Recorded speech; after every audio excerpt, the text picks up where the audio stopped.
Você já sentiu que sua vida precisava de uma pausa?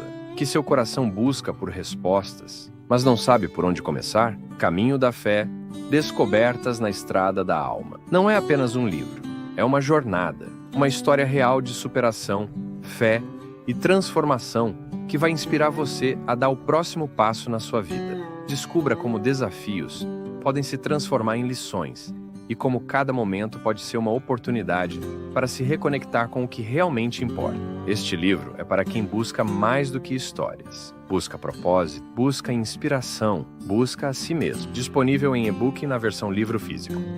Comece hoje sua jornada de transformação. Caminho da Fé. Descobertas na Estrada da Alma. O que você está esperando?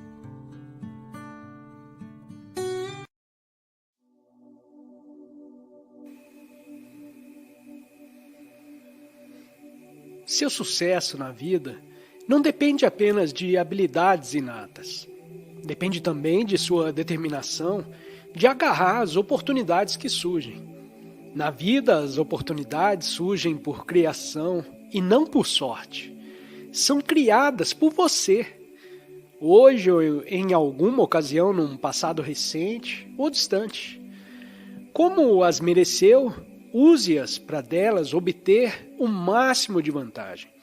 Você pode tornar a sua vida muito mais rica agora e no futuro se concentrar a atenção nas necessidades imediatas, empregando todas as suas habilidades e informações disponíveis para concretizá-las. Você precisa desenvolver todos os poderes que Deus lhe deu, os poderes ilimitados que brotam das forças íntimas de seu ser. Seus pensamentos o levarão inevitavelmente ou para o fracasso ou para o sucesso, dependendo de qual desses pensamentos for mais forte. Portanto, você deve acreditar sinceramente em seus próprios planos, recorrer aos seus talentos para implementá-los e ser receptivo a Deus, de modo que Ele possa trabalhar por seu intermédio. As leis divinas operam o tempo todo. Você demonstra sempre sucesso ou fracasso de acordo com o tipo de pensamento que habitualmente alimenta. Se seus pensamentos tendem a ser negativos, um pensamento positivo ocasional não basta para transformar a vibração de fracasso em vibração de sucesso. A esperança é a luz eterna no caminho escuro que a alma deve percorrer para reencarnar e chegar até Deus. Os seres humanos têm esperança e se esforçam por algum tempo, mas se fracassam repetidas vezes, perdem a esperança e desanimam. O homem divino nunca deixa de esperar, pois sabe que tem pela frente a eternidade toda para concretizar seus sonhos. Matar a esperança e ceder ao desânimo é colocar uma máscara animal de limitação para esconder a identidade divina do poder supremo. Em vez disso, você deve esperar o mais alto e o melhor, pois como filho de Deus, nada é demasiado bom para você. Continue alimentando a esperança. Ela nasce de um conhecimento intuitivo da alma, o de que, por fim, invocaremos a imagem esquecida de Deus dentro de nós. O homem capaz de se concentrar com fervor deve pedir a Deus que dirija sua mente focalizada para o caminho certo do sucesso. As pessoas passivas querem que ele faça o trabalho todo, enquanto as egoístas atribuem qualquer sucesso a si próprias. As pessoas passivas não usam o poder de Deus como inteligência. As egoístas, embora usem a inteligência dada por Deus, esquecem-se de pedir sua orientação sobre o modo de usá-la. Fico magoado ao ver egoístas fracassando depois de fazer esforços sinceros e inteligentes. É necessário evitar tanto a passividade quanto o egoísmo. No início da manhã e antes de ir para a cama, todo homem, mulher e criança deve fazer contato com Deus a fim de obter sucesso. A mensagem de sua alma não chega a Deus por intermédio de seu microfone mental, Caso tenha sido estilhaçado pelos martelos da inquietude, você terá de consertar um microfone, praticando o silêncio profundo de manhã e antes de dormir, até que todos os pensamentos inquietos desapareçam. Depois afirme com convicção: meu Pai e eu somos um. Até sentir a resposta de Deus como uma sensação profunda e crescente de paz. Essa paz não será percebida a menos que você pratique o método certo de meditação. A paz crescente, ou bênção, é a prova mais cabal do contato com Deus e da resposta dele. Você deve proferir a mensagem: meu Pai e eu somos um, até sentir a bênção poderosa e consoladora de Deus. Se isso acontecer, então você fez contato com Ele. Em seguida, requeira seu direito celestial, afirmando: Pai, sou teu filho, me leva pelo caminho da verdadeira prosperidade. Ou, Pai, vou raciocinar, vou querer e vou agir, mas orienta minha razão, minha vontade e minha atividade para que eu faça o que devo fazer a fim de adquirir saúde, riqueza, paz e sabedoria. Não queira nem haja antes de contatar Deus primeiro, e assim robustecer sua vontade e atividade para alcançar o objetivo certo. Você não pode receber uma resposta se chamar alguém por um microfone e ir embora. Portanto, não reze uma vez e se cale, mas divulgue repetidamente sua prece a Deus por intermédio de seu microfone mental, sereno, até ouvir a voz divina. A maioria das pessoas reza apressadamente, sem esperar para receber a resposta. Lembre-se de que a maneira mais segura de alcançar a plena prosperidade, ou a saúde, o dinheiro, a paz e a sabedoria, consiste em, primeiro, reclamar seu direito de nascença, perdido, emitindo continuamente uma mensagem a Deus por intermédio de seu sereno microfone mental, até receber a resposta divina, graças à bênção crescente da meditação. Em minha escola, na Índia, havia um garoto que tinha sido trazido por seus pais.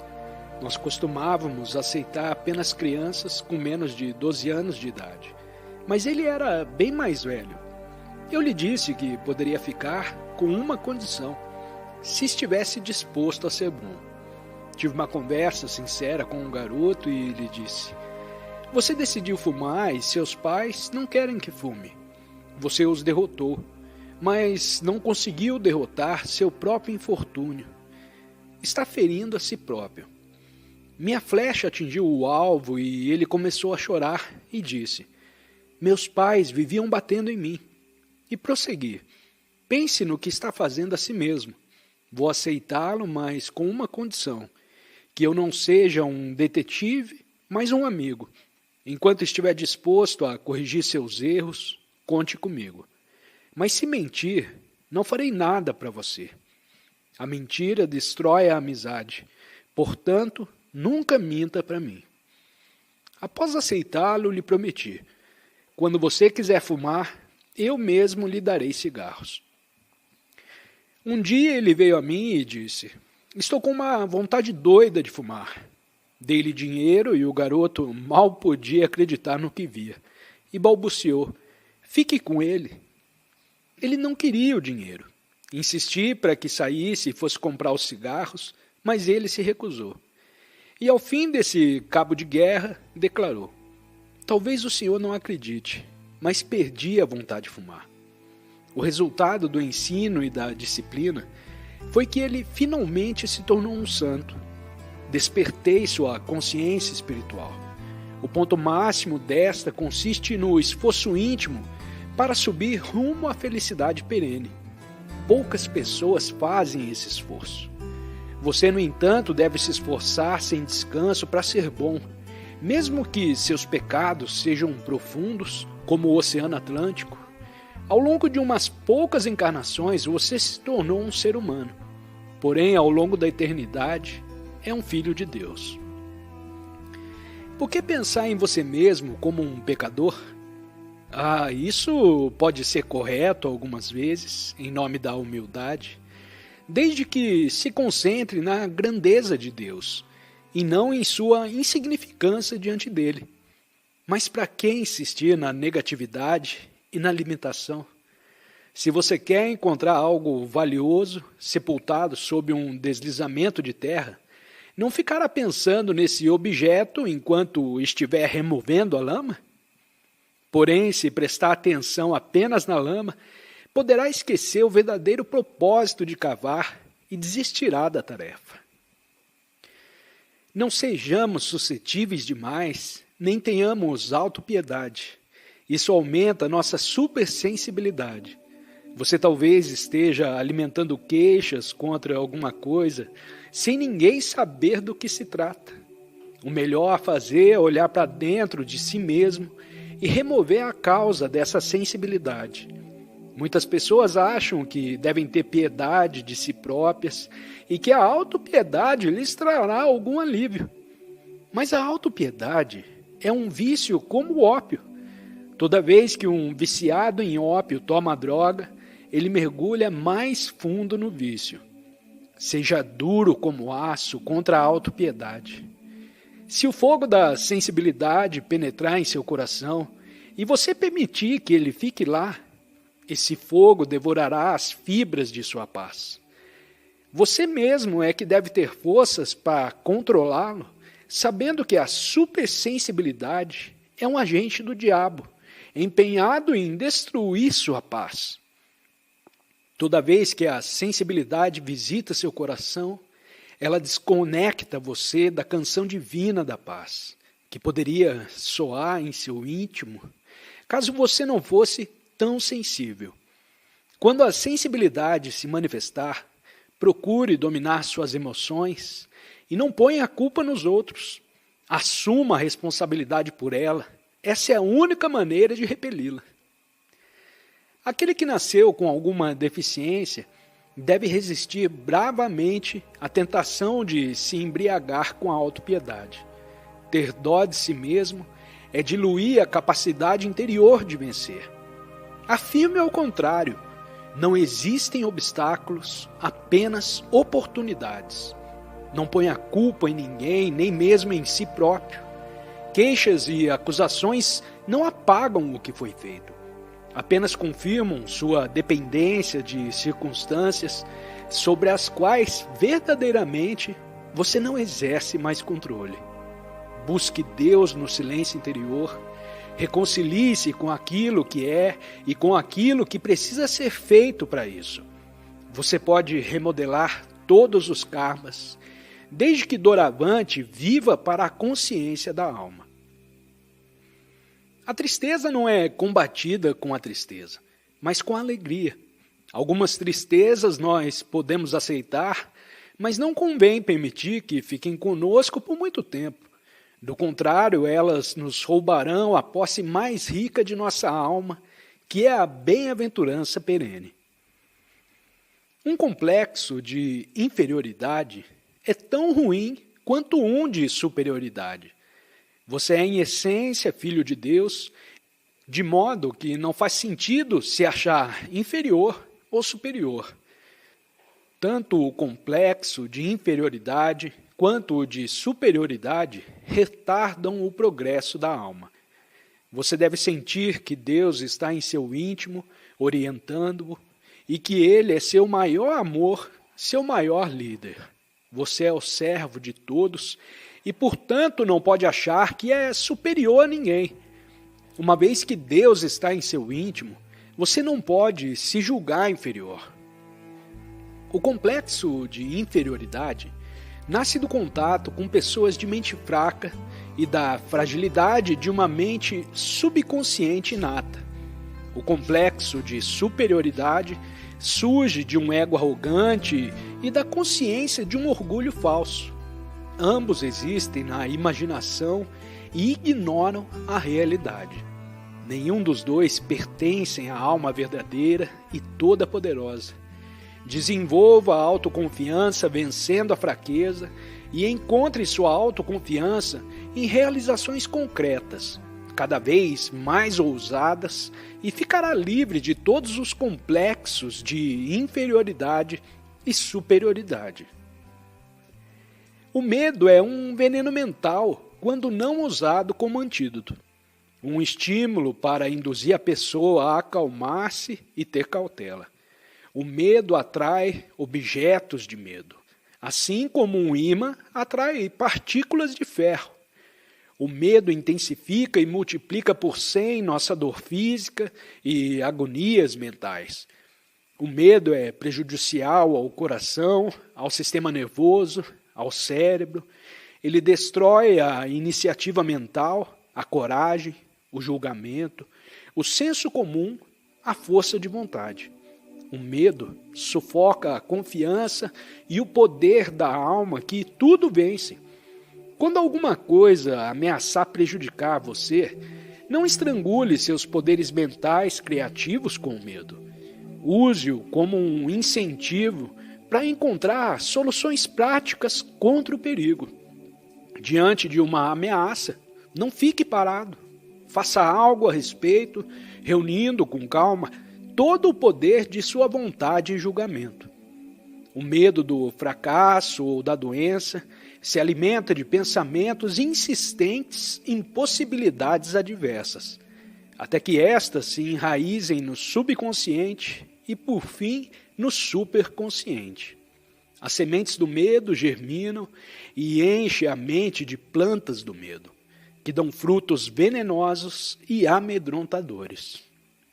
Se você for incapaz de desalojar o medo terrível do fracasso ou da má saúde, distrai a mente, voltando a atenção para livros interessantes, envolventes, ou mesmo para divertimentos inofensivos. Depois que a mente esquecer seus medos apavorantes, encoraje-a a descobrir e eliminar as causas do fracasso e da má saúde no solo de sua vida cotidiana. Não tenha medo de doenças ou acidentes só porque foi vítima deles antes. Ao contrário, tenha medo de ter medo, pois ele criará uma consciência de doença e acidente. E se o medo for forte o bastante, você atrairá exatamente aquilo que mais teme. Por outro lado, a vontade corajosa, com toda probabilidade, irá evitar doenças e acidentes, ou pelo menos minimizar a força deles. O que controla a sua vida não são os pensamentos passageiros, nem as ideias brilhantes, mas os hábitos cotidianos. Os hábitos de pensamento são ímãs mentais. Eles atraem objetos específicos, dependentes da qualidade de sua atração. Quando a felicidade natural da alma se contamina com os prazeres fugazes dos sentidos, o brilho dourado da alma se obscurece. Muitas pessoas imaginam que não podem viver sem prazeres maléficos, causadores de desgraças, como, por exemplo, a ingestão de álcool, que mata o corpo. Mas se conseguissem formar hábitos bons, elas diriam: não podemos viver sem a paz e o prazer da meditação. Somos infelizes quando cedemos aos prazeres menores. Assim como investimos pequenas somas de dinheiro para assegurar ganhos maiores no futuro, o devoto deve combater a tendência aos prazeres materiais para ganhar a alegria pura da meditação. Milhares de pessoas não conseguem entender porque os sentidos, geradores de prazeres, obscurecem a alegria do espírito. O autocontrole é uma espécie de investimento espiritual destinado a proporcionar ao homem a maior felicidade possível. O homem foi feito à imagem e semelhança de Deus, e como tal, possui dentro de si a alegria latente e duradoura do espírito, do mesmo modo que a árvore está oculta na semente. Sementes queimadas não germinam. Assim também a semente da alegria da alma, uma vez tostada pelas chamas dos desejos materiais, não consegue produzir a árvore perene da felicidade. Cultive o hábito de entrar em sintonia com a alegria superior da alma imediatamente após despertar. Então, tomado pela alegria da alma, poderá usufruir prazeres inocentes como comer, encontrar amigos e etc., sem apego. Desse modo, a alma espiritualiza todos os gozos mundanos. Quase toda a alma é prisioneira dos sentidos, que ficam entrincheirados na superfície do corpo. A atenção da alma é afastada de seu reino interior, na medula, no olho espiritual e nos chakras, para as regiões externas do corpo, onde a cobiça, a tentação e o apego possuem sua fortaleza. O devoto que quer isolar a rainha alma das favelas empobrecedoras da sensualidade, descobre que não pode fazer isso sem um atrito violento entre os esbirros dos sentidos e os soldados divinos da alma. Quando o devoto ultrapassa a fase inicial da meditação e chega ao meio da fase de autorrealização, ele percebe que seus hábitos bons e maus se defrontaram no campo de batalha da consciência. A meditação é o tambor interno que desperta os hábitos bons e maus de seu sono de indiferença e os obriga a cobrar forças para obter a vitória contra a consciência do devoto. Quando a pessoa está totalmente sob a influência dos maus hábitos, os bons não oferecem nenhuma resistência. Só quando o devoto tenta cultivar os bons hábitos da concentração, serenidade e paz, é que os maus hábitos da inconstância, agitação e inquietude criam resistência psicológica. O principiante espiritual, entusiasmado ao começar a prática da meditação, não percebe a resistência dos maus hábitos. Esses não atentam para a invasão silenciosa dos bons hábitos no principiante espiritual. Só quando o principiante espiritual nota o que está acontecendo e luta tenazmente para estabelecer os bons hábitos no reino da consciência, é que os maus hábitos começam a ter medo e fazem furiosas tentativas para expulsar os bons intrusos. Quando o devoto começa a usar a percepção da alma e os bons hábitos para combater os maus, nota que seu coração está cheio de compaixão por esses últimos, pois parecem pertencer a ele e ser-lhe caros. Em outras palavras, o devoto, embora sabendo o que precisa fazer, descobre ser difícil desalojar os velhos hábitos queridos da impaciência, da ação contínua, da dieta errada e dos prazeres sensoriais, pelos impiedosos e valentes soldados da calma, do êxtase e do autocontrole. O grande método para liquidar os maus hábitos é a concretização do despertar de Deus, os bons hábitos da meditação. Quando o hábito da ilusão precede o hábito da sabedoria e se instala na alma, a única saída consiste em usar a força de vontade para meditar profundamente, todos os dias, até que o contato com Deus, fascinante e abençoado, se estabeleça em definitivo e possa ser reproduzido voluntariamente na consciência. É tão fácil ser pacífico e alegre quanto ser preocupado e inquieto. Jamais se esqueça de sorrir. Não um sorriso dissimulado, falso, mas um sorriso honesto, radiante, originário de um coração iluminado e jubiloso. Desenvolva o hábito de sorrir, não importa o que aconteça, e assuma o controle total de seus pensamentos. Eles melhoram ou pioram sua vida. As pessoas dão muita atenção ao seu ser físico e pensam excessivamente sobre o que devem comer e quanto devem dormir. Tudo é uma questão de vontade. Eu nunca me senti cansado na vida e só durmo cerca de 5 horas por mês. Nunca como de manhã e no almoço prefiro uma refeição leve. De preferência, frutas, castanhas fatiadas e às vezes até um ovo. No jantar me contento com uma salada. Minha vida inteira foi dedicada ao estudo do Yogoda. O que fiz, outros também podem fazer. Os bons hábitos são seus melhores auxiliares. Preserve a força deles, estimulando-os por meio de boas ações. Os maus hábitos são seus piores inimigos. Contra a sua vontade, eles o obrigam a fazer coisas que o prejudicam. Deixe-os morrer à míngua, negando-lhes alimentos ou más ações.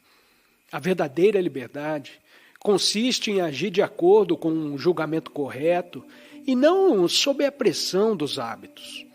Coma o que deve comer e não necessariamente o que costuma comer. Faça o que deve fazer e não o que seus hábitos exigem. Bons e maus hábitos precisam de algum tempo para adquirir força. Maus hábitos, muito fortes, podem ser desalojados por bons hábitos, se esses forem pacientemente cultivados. Primeiro substitua os maus hábitos por bons hábitos em tudo. Depois cultive a consciência de estar livre de todos os hábitos. O reino dos céus é semelhante ao homem que semeou boa semente no seu campo. Mas enquanto os homens dormiam, veio o inimigo dele e semeou o joio no meio do trigo e retirou-se. E quando a erva cresceu e produziu fruto, apareceu também o joio. Então, vindo os servos do dono da casa, lhe disseram: Senhor, não semeaste boa semente no teu campo? De onde vem, pois, o joio? Ele, porém, lhes respondeu: Um inimigo fez isso. Mas os servos lhe perguntaram: Quer que vamos e arranquemos o joio? Não, replicou ele. Para quê? Ao separar o joio, não arranqueis também com ele o trigo? Deixe-os crescer juntos até a colheita, e no tempo da colheita direi aos ceifeiros: Ajuntai primeiro o joio, atai-o em feixes para ser queimados, mas o trigo recolhei-o no meu celeiro. O reino da realização divina pode ser comparado ao homem que, graças a uma meditação profunda e diária, semeou boas sementes de experiências espirituais no campo de sua consciência. Porém, enquanto ele dormia, estava alheio às percepções espirituais, e seu amigo de tendências subconscientes espalhou sementes de hábitos materiais entre o trigo da autorrealização espiritual. Quando as hastes do desenvolvimento espiritual cresceram e deram frutos de bênção espiritual e sabedoria, ele descobriu que havia sido também acossado por sementes de dúvidas íntimas, medo e sensação de impotência para resolver os mistérios de Deus. Os servos, o autocontrole e disciplina espiritual perguntaram ao mestre: Devoto, de onde veio esse joio dos obstáculos espirituais em ti? E o devoto respondeu: Mas tendências subconscientes espalharam secretamente sementes de hábitos materiais, juntamente com as de meus hábitos espirituais. E os servos perguntaram: Queres que teus servos do autocontrole desçam a mente subconsciente para remover o joio ali enraizado? E o devoto respondeu: Não perca seu tempo com os hábitos negativos, não espirituais, pois assim fazendo poderá perder alguns hábitos espirituais em cujo crescimento não conseguiu se concentrar. Vai e cultive os bons hábitos espirituais e esqueça os não espirituais, até que chegue a hora da ceifa do divino. Ceifadores da percepção espiritual e dos hábitos espirituais conseguem reunir na mente subconsciente o joio de todas as encarnações passadas e queimá-lo com a força da sabedoria aniquiladora instantânea. E a luz acumulada no cérebro graças à mente interiorizada. Na meditação e no sono, a mente e a energia fluem para a espinha e o cérebro, obliterando hábitos de preocupação e inquietude. No sono, a energia expulsa as preocupações apenas temporariamente. Na medida profunda, o superconsciente utiliza a energia descontraída da mente, concentrada no cérebro, para mergulhar fundo nos sulcos cerebrais, onde os hábitos se ocultam e cauterizam os maus hábitos. É sempre um prazer estar com você. Suas experiências são valiosas. Então, compartilhe conosco nos comentários abaixo. Se esse conteúdo tocou você, nos ajude a alcançar mais pessoas compartilhando nas redes sociais. E claro, não perca o próximo vídeo sugerido que está aparecendo em sua tela.